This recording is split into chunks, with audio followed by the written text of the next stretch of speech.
Do you know why they won't teach us the history of Egypt? After you have shackled and enslaved a people, branded, castrated, lynched, burned, and tortured them, you called them 3/5 of a man, subspecies, an ape, a monkey, and a general inferior creation, how can we then admit that they are our teachers and the ones who gave us civilization? How can we admit that we descended from Greece and from Rome, and that Greece and Rome stole everything they knew from Egypt? How to admit that? There's no room in a white supremacist psyche for black contributions to civilization or world progress. This reaches too far into the consciousness of the so-called objective white scholars of academia and their black-skinned counterparts. This is like asking a Nazi to accept the Jewish origins of Nazism, and of Hitler, if that were the case.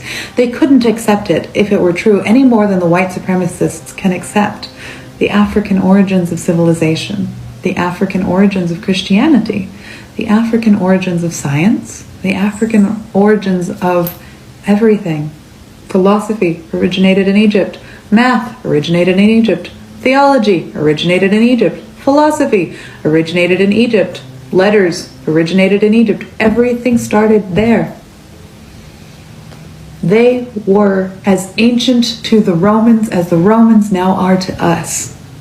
And that's what we don't really understand, because we live now. We don't really understand that the pyramids are 5,000 years old and that the Romans only date back 2,500 years. Like, really think about that, because that's the world we live in, a world of lies.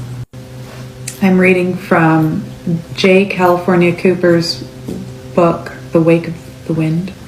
I am Africa. I am a place. I am a state of mind.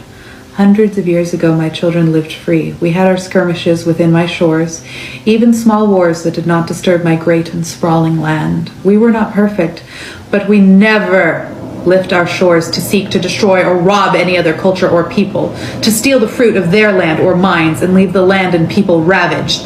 Nor did we seek to steal any people's love of themselves, nor tell other people they were ignorant savages and inferior, while we were superior, as the white ones said to us.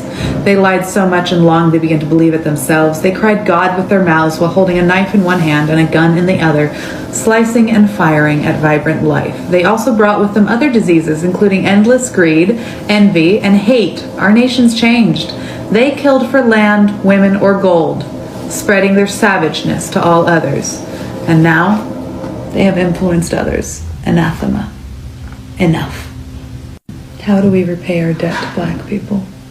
I really want white people to think about it.